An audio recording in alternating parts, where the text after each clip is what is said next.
Wa aqimus shalah. Hei manusia, kalian salat, salat, salat, salat. Kita bertanya kepada Allah, ya Allah, kenapa kami salat? Maka dijawab oleh Allah, inilah fungsi utama penciptaanmu saat hadir di muka bumi. Wa ma khalaqtul jinna wal insa illa liya'budun. Hei, kamu kan punya perjanjian dengan saya. Kamu tidak beraktivitas di bumi kecuali menyembah saya. Kamu ibadah. Karena itu ketika kamu sampai di bumi, kamu harus buktikan bahwa kamu itu beribadah kepadaku. Maka diturunkanlah oleh Allah kewajiban untuk ibadah. Jadi kalau ada orang-orang yang turun ke bumi jadi manusia dan dia tidak mau beribadah kepada Allah, maka akibatnya, mohon maaf, itu tanda pertama dia sedang tidak berkomitmen dan melanggar ketentuan dengan Allah Subhanahu wa taala. Perhatikan ketentuannya.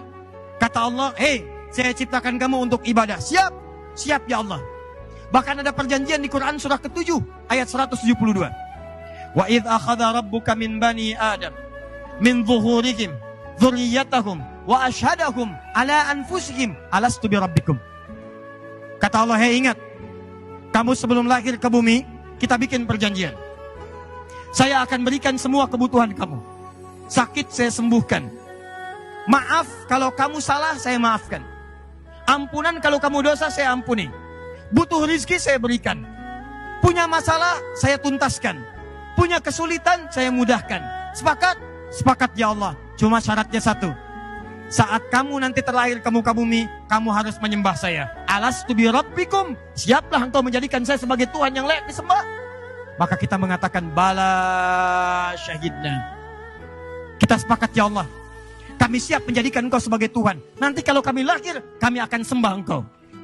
Karena itulah ketika kita terlahir ke bumi, tumbuh dewasa, maka Allah menagih pembuktian janji kita kepada Allah saat dalam kandungan.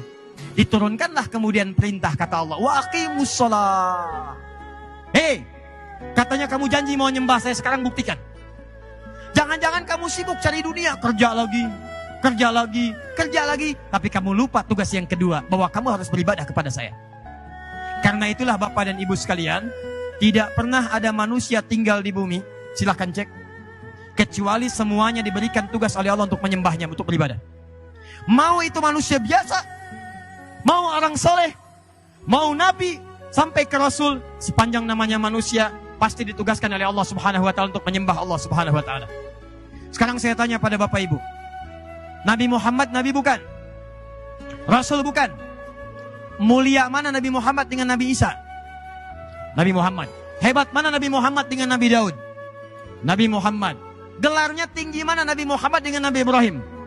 Nabi Muhammad. Pertanyaan saya, Nabi Muhammad sholat tidak? Sholat. Nabi Muhammad tahajud tidak? Tahajud. Nabi Muhammad sholat sunnah tidak? Nabi Muhammad baca Quran tidak?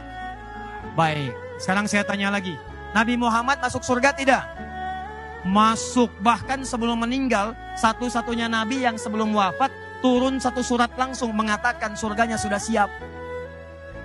Tuh lihat, Nabi Muhammad SAW satu-satunya Nabi dan Rasul yang sebelum wafat turun satu surat mengatakan surganya sudah siap. Inna a'tainakal Muhammad, inna sungguh kami, a'tainaka telah menyiapkan untukmu. Bahasanya fi'il madhi. Fi'il madhi itu sesuatu yang menunjukkan telah selesai, siap, tuntas, pasti.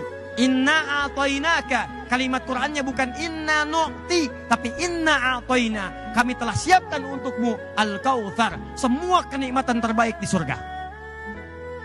Tapi apakah ketika dijamin masuk surga selesai? Tidak. Muhammad, kami telah jamin untukmu surga, sudah nikmat semuanya tanpa hisab, kamu akan masuk ke dalamnya. Tapi ayatnya tidak berhenti di situ. Perhatikan kalimatnya, fasholli li rabbika. Maka kamu yang sudah ahli surga ini, siap masuk tanpa hisab, dijaga dari kesalahan, tetap tidak terbebas dari perintah ibadah. Fasholli, kalimat pertama yang diberikan pada ahli surga, yang surganya tingkat paling tinggi adalah perintah sholat. Fasholli, maka kamu sholat. Saya ulang ya. Nih lihat, bayangkan nih, ahli surga, surganya sudah siap, sebelum wafat sudah ada berita akan masuk surga, semua perlengkapannya siap di surga, tanpa hisab. Kalimat pertama yang disampaikan pada ahli surga ini, fasholli, sholat.